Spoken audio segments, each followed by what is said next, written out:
بسم اللہ الرحمن الرحیم۔ طالبات، ہم مولانا محمد حسین آزاد کے مضمون انسان کسی حال میں خوش نہیں رہتا کو پڑھ رہے تھے۔ تو اس مضمون میں ہم نے پڑھا کہ مولانا محمد حسین آزاد ہیں، اس مضمون میں ہمیں بتا رہے ہیں کہ انسان جو ہے وہ کسی بھی حالت میں خوش نہیں رہتا، چاہے اس سے تمام قسم کی تکلیفیں پریشانیاں اس سے لے لی جائیں اور اس کی بدلے میں اسی کی مرضی کے مطابق دوسری کوئی خوبی یا اس کی مرضی کے مطابق ان کو دے دی جائے، کوئی ایسی نعمت جس کے حق میں انسان ہوتا ہے، تو وہ اس خوبی کو اور اس نعمت کو پا کے بھی اس میں بھی وہ خوش نہیں رہتا۔ یعنی یہ انسان کی فطرت ہے کہ وہ کسی بھی حال میں خوش نہیں رہتا۔ تو اس کے مقابلے میں مصنف نے آخر میں اس مضمون کے ہمیں بتایا ہے کہ ہمیں صبر اور تحمل کا مظاہرہ کرنا چاہیے، ہمیں وہم جیسی بات کو ذہن میں نہیں لانا چاہیے، اور صبر و تحمل کے جو وصف ہے اس کو اپنے طبیعت پر طاری کرنے چاہیے، تو اس سے انسان جو ہے وہ ہر حال میں خوش رہ سکتا ہے۔ تو ہم نے اس کے مضمون کے پیراگراف پڑھے تھے۔ اب دیکھیے اس کا نیکسٹ پیراگراف، اس میں مصنف جو ہے وہ کیا کہتے ہیں کہ اس کے بعد ایک بڑی بھیڑ آئی جس کی تعداد کا شمار نہ تھا، معلوم ہوا کہ عاشقوں کا گروہ ہے۔ مصنف کہتے ہیں کہ اس کے بعد ایک اور بڑا ہجوم آیا جس کی تعداد کا شمار نہیں کیا جا سکتا تھا، یعنی بہت بڑا اس میں ہجوم تھا، اور معلوم ہوا کہ وہ عاشقوں کا گروہ ہے۔ تو عاشق جو ہوتے ہیں، آپ کو پتہ ہے کہ کیسے وہ ہماری شاعری میں اس کے حوالے سے مضمون ہے کہ یہ گروہ کیسا ہوتا ہے، یہ اپنے آپ کو کسی حال میں بھی خوش نہیں سمجھتا، ہمیشہ اپنے عشق و عاشقی کی باتیں کرتا ہے اور اپنے آپ کو وہ گڑ گڑاتا ہوا نظر آتا ہے۔ اس کے سر پہ 2 آہ کی گٹریاں تھیں، اور انہی میں آہوں کی تیر خیالی اور نالوں کے نیزہ و بالی دبے ہوئے تھے۔ نیزہ و بالی مصیبت کا جائزہ، مصیبت کا نیزہ،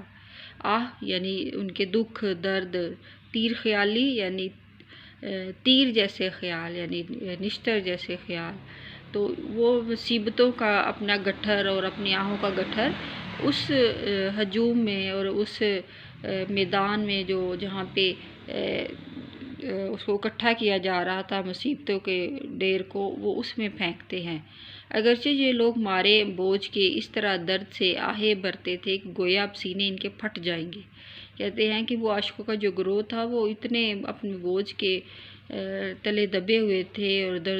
درد میں اور تکلیف میں مبتلا تھے کہ ایسے لگتا تھا کہ جیسے ان کے سینے پھٹ جائیں گے۔ لیکن تعجب یہ ہے کہ جب اس انبار کے پاس آئے تو اتنا نہ ہو سکا کہ ان بوجھوں کو سر سے پھینک دیں۔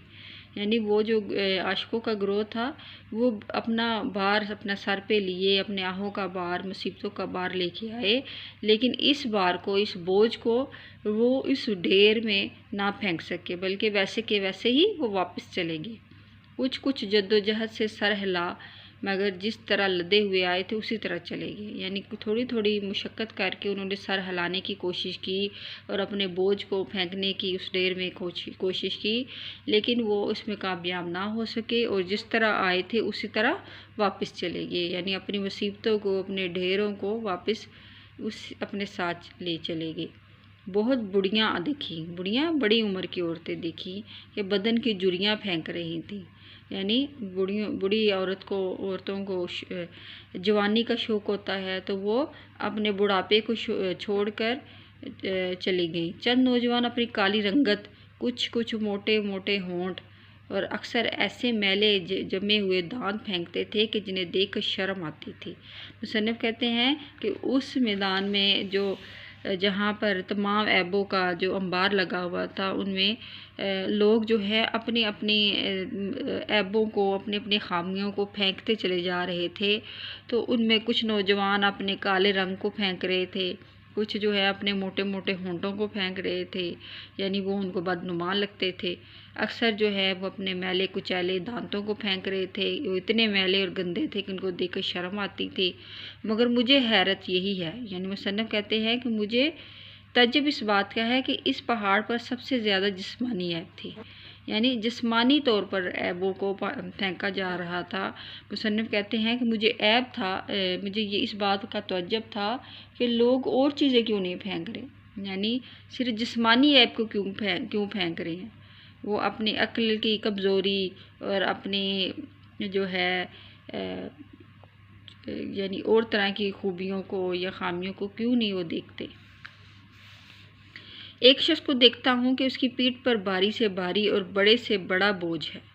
مگر خوشی خوشی اٹھائے چلا آتا ہے۔ جب پاس آیا معلوم ہوا کہ یہ کبڑا ہے، یعنی ایک کبڑا آدمی تھا۔ کبڑا کس کو کہتے ہیں؟ یعنی جس کے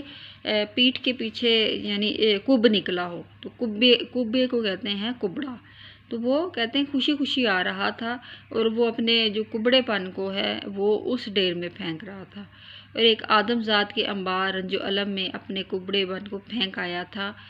اور اس کے نزدیک اس سے زیادہ کوئی مصیبت نہیں تھی۔ کیونکہ کبڑا جو ہوتا ہے وہ اپنے آپ کو بدوضع معلوم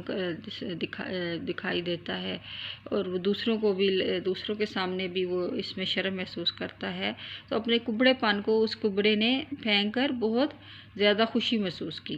اس انبار میں انواع اقسام کے سقم و امراض بھی تھے، انواع اقسام کے طرح طرح کے سقم، خامیاں، امراض، مرض، جن میں بعض اصلی تھے اور بعض ایسے ہی تھے۔ مصنف کہتے ہیں کہ کچھ مرض ایسے تھے جو واقعی اصلی تھے، جیسے کبڑا پن ہے، یہ واقعی اصلی مرض تھا، اور کچھ مرض ایسے تھے جو بالکل ہی ہمارے وہم نے ہمیں وہم کیے جات تھی، یعنی غلط فہمیوں نے خواہ مخواہ انہیں مرض سمجھ لیا تھا۔ ایک بوجھ مجھے اور نظر آیا جو امراض آدم پر عارض ہوتے ہیں۔ مصنف کہتے ہیں کہ ایک اور مرض جو مجھے نظر آیا اس انبار میں وہ بوجھ تھا کہ جو امراض آدم یعنی آدم کی بیماریوں میں ایسے ہی لگ جاتا ہے، اور ان سب کا مجموعہ تھا، یعنی سب سے حسین نوجوان تھے کہ اپنے ہاتھوں کی کمائی یعنی امراض نوجوانی ہاتھوں میں لیے آتے تھے۔ کہتے ہیں کہ کچھ حسین اور نہایت خوبصورت نوجوان آدمی آتے تھے اور اپنے ہاتھوں کی کمائی یعنی اپنے آپ کو اپنے ہی ہاتھوں سے لگائی ہوئی بیماریوں کو وہ اس انبار میں پھینکتے چلے جاتے تھے۔ مگر میں فقط ایک ہی بات میں حیران تھا، اور وہ یہ تھی کہ اتنے بڑے انبار میں کوئی بے وقوفی اور بد اتواری پڑی ہوئی نہ دکھائی دی۔ یعنی مصنف کہتے ہیں کہ میں اس بات پہ پریشان تھا، تعجب تھا مجھے کہ سب لوگ جو ہے وہ صرف اپنے جسمانی عیب کو چھوڑتے چلے جا رہے ہیں۔ اتنے بڑے انبار میں اتنے بڑے جو زمین سے آسمان تک جو ایک ڈیر لگا ہوا ہے عیبوں کا، ان میں کوئی بے وقوفی اور بد اتواری یعنی بد چلنی کو نہیں پھینک کے گیا، کوئی اپنی کم عقلی کو اور اپنی کردار کی جو بد کرداری ہے اس کو کوئی نہیں پھینک کے گیا۔ میں یہ تماشا دیکھتا تھا کہ دل میں کہتا تھا کہ اگر ہوس ہائے نفسانی اور ضعف جسمانی اور عیوب نقلی سے کوئی نجات پائی جائے تو اس سے بہتر کوئی موقع نہ آئے گا۔ مصنف کہتے ہیں کہ میں اپنے آپ میں یہ دیکھ رہا تھا اور سوچ رہا تھا کہ اگر ہوس ہائے نفسانی یعنی اگر نفس کی خواہشات اور ضعف جسمانی یعنی جسمانی کمزوری اور عیوب نقلی یعنی عقل کی عیبوں سے اگر نجات کوئی پانا چاہے تو اس سے اچھا اور موقع ہمیں کہیں نہیں ملے گا، کاش کہ جلد آئے اور پھینک آئے۔ مصنف کہتے ہیں کہ میں اس امید میں تھا کہ کاش کوئی اپنے اس قسم کی بیماریوں کو جو کہ عقل سے تعلق رکھتی ہیں، نفس سے تعلق رکھتی ہیں اور جسمانی کمزوری سے تعلق رکھتی ہیں، کاش کہ کوئی آئے اور اس بیماریوں کو اور اس پریشانیوں کو اس ڈھیر میں پھینک دے، لیکن مجھے ایسا کوئی نظر نہیں آیا۔ اتنے میں ایک عیاش کو دیکھا کہ وہ اپنے گناہوں کو بوجھ اٹھائے بے پرواہ چلا آتا ہے۔ کہتے ہیں کہ ایک عیاش عیش و عشرت والے نوجوان کو دیکھا کہ وہ اپنے گناہوں کا بوجھ لاپرواہی سے اٹھائے ہوئے آتا ہے، اور اس نے بھی اس ایک گٹھری پھینک دی ہے، اس نے بھی سنبار میں ایک گٹھری پھینکی ہے۔ جب دیکھا تو معلوم ہوا کہ گناہوں کے عوض اپنی عاقبیت اندیشی کو پھینک دیا ہے، یعنی اس نے اپنے گناہوں کے بدلے میں اپنی عاقبیت اندیشی یعنی اپنے انجام کو پھینک دیا ہے۔ ساتھ ہی ایک چھٹے ہوئے شہدے یعنی بدماش آئے۔ میں سمجھا کہ یہ شاید اپنی کوتا اندیشی کو پھینکیں گے، کوتا اندیشی کم عقلی کو پھینکیں گے، مگر وہ بجائے اس کے اپنی شرم و حیا کو پھینک گئے۔ جب تمام بنی آدم اپنے اپنے بوجھوں کا وبال سر سے اتار چکے تو میاں وہم کہ جب سے اب تک اس مصروفیت میں سرگرداں مصروف تھے، مجھے الگ کھڑا دیکھ کر سمجھے کہ یہ شخص خالی ہے۔ کہتے ہیں کہ جب میاں وہم جو ایک دبلا پتلا آدمی تھا اور اس کا جو چگا تھا وہ جو کھلا تھا اور اس پر عجیب جنات کی تصویریں جڑی ہوئی تھیں، تو جب اس نے مجھے دیکھا کہ میں اس میدان میں ایک الگ تھلگ کھڑا ہوں اور بالکل خالی ہوں، اس نے سمجھا کہ مجھ میں کوئی عیب نہیں ہے، تو وہ میری طرف متوجہ ہوا۔ چنانچہ اس خیال سے کہ میری طرف جھکے، اس نے اپنی طرف سے آتے دیکھ کر میرے حواس اڑ گئے۔ مصنف کہتے ہیں کہ جب میں نے دیکھا کہ وہ میری طرف آ رہا ہے تو میرے اس سے حواس اڑ گئے، یعنی میرے ہوش اڑ گئے، مگر انہوں نے جھٹ اپنا آئینہ سامنے کیا۔ کہتے ہیں کہ جلدی سے اس کے وہم کے ہاتھ میں جو آئینہ تھا اس نے وہ آئینہ جو ہے سامنے کر دیا۔ مجھے اپنا منہ اس میں ایسا چھوٹا معلوم ہوا کہ بے اختیار چونک پڑا۔ کہتے ہیں کہ اس شیشے میں، اس آئینے میں جب اس نے مجھے آئینہ دکھایا تو مجھے اپنا چہرہ اتنا چھوٹا سا لگا کہ میں بے اختیار چونک اٹھا، حیران ہو گیا کہ یہ کس کا چہرہ ہے۔ برخلاف اس کے بدن اور قد و قامت ایسا چوڑا چکلا نظر آیا۔ برخلاف اس کے بجائے اس کے مجھے اپنا جسم اور اپنا جو قد و قامت تھی وہ نہایت ہی بڑی نظر آئی اور اپنا چہرہ چھوٹا نظر آیا کہ جی بیزار ہو گیا، یعنی میرا دل بھی اس سے اپنے اس چہرے سے بیزار ہو گیا اور ایسا گھبرایا کہ چہرے کو نقاب کی طرح اتار کر پھینک دیا، اور خاص خوش نصیبی اس بات کو سمجھا کہ ایک شخص نے اپنے چہرے کو بڑے اور بدن پر ناموضوع سمجھ کر اتار پھینکا تھا، اور کہتے ہیں کہ ایسا گھبرایا کہ چہرے کو نقاب کی طرح پھینک دیا، اور خوش نصیبی اس میں سمجھی کہ میں نے ایک چھوٹے سے بڑے آدمی کے جسم پر ایک چھوٹے سے چہرے جو لگا ہوا تھا جو بالکل بے وضع معلوم ہو رہا تھا اس کو پھینک دیا ہے، اور اس کو خوش نصیبی سمجھی۔ یہ چہرہ حقیقت میں بہت بڑا تھا، یہاں تک کہ فقط اس کی ناک میرے سارے چہرے کے برابر تھی۔ مصنف کہتے ہیں کہ ایک دوسرا آدمی جو اپنے اس آئینے میں اپنے آپ کو دیکھ رہا تھا، اس کا چہرہ اتنا عجیب و غریب لگ رہا تھا کہ واقعی ہی اس کی ناک جو ہے وہ میرے سارے چہرے کے برابر تھی، یعنی جسم اس کا چھوٹا اور چہرہ اس کا بڑا لگ رہا تھا۔ مصنف کو اپنا چہرہ چھوٹا اور جسم بڑا لگا تھا، اور دوسرے شخص کو وہی آئینہ دکھایا گیا تو اس کا چہرہ بڑا اور جسم چھوٹا دکھائی دیا، تو اس نے اپنے چہرے کو بھی اس ڈیر میں پھینک دیا۔ ہم اس انبواء پر آفات پر غور سے نظر کر رہے تھے۔ انبواء پر آفات، انبواء ہوتا ہے ہجوم، پر آفات آفتوں کی ہجوم پر غور و فکر کر رہے تھے کہ عالم حوالائی کی ایک ایک بات کو، عالم حوالائی یعنی اس عجیب و غریب دنیا کی ایک ایک بات کو تاک کر یعنی غور سے دیکھ کر رہے تھے کہ جو سلطان الافلاک کے بارگاہ سے حکم پہنچا کہ اب سب کو اختیار ہے جس طرح چاہے اپنے اپنے رنج و تکلیف بدل دے، یعنی مصنف کہتے ہیں کہ میں اس رنج و علم کے انبار میں کھڑا تھا کہ اچانک خدا کی طرف سے حکم آیا کہ اب اس انبار سے جو کوئی اپنی اپنی مرضی کے مطابق خوبیاں لینا چاہتا ہے وہ اس ڈیر سے لے اور اپنے رنج و تکلیف کو اس میں بدل دے اور اپنے اپنے گھروں کو چلے جائے۔ یہ سنتے ہی میاں وہم پھر مستعد ہوئے یعنی وہ چاقو چوبند ہو گئے اور بڑی ترت برت کے ساتھ اس انبار عظیم کے بوجھ باندھ کر تقسیم کرنے لگے۔ مستعد یعنی بڑی چلاکی کے ساتھ وہ وہم جو تھے میاں وہم بڑی ترت برت پھرتی کے ساتھ اس انبار یعنی اس ہجوم میں سے لوگوں کو جو بوجھ ہے وہ اٹھا کر تقسیم کرنے لگے، اور ہر شخص اپنا بوجھ سنبھالنے لگا۔ اور اس طرح کی ریل پیل اور دکم دکا ہوئی کہ بیان سے باہر ہے۔ مصنف کہتے ہیں کہ اس ہجوم میں اتنا ہجوم ہوا، دکم دکا، اور اتنے دکے ملے اور اتنی بھیڑ تھی کہ بیان نہیں کیا جا سکتا۔ چنانچہ اس وقت چند باتیں جو میں نے دیکھی وہ بیان کرتا ہوں۔ مصنف کہتے ہیں کہ جو باتیں میں نے اس بھیڑ میں دیکھی اس کو میں بیان کرتا ہوں کہ ایک پیر مرد کے نہایت معزز محترم معلوم ہوتا تھا۔ پیر یعنی ایک بوڑھا آدمی جو نہایت ہی محترم اور معزز معلوم ہو رہا تھا۔ درد کولنج سے جان بے لب تھا۔ کولنج، درد کولنج ہوتا ہے پسلی کا درد، پسلی کے درد سے جان بے لب پریشان تھا، اور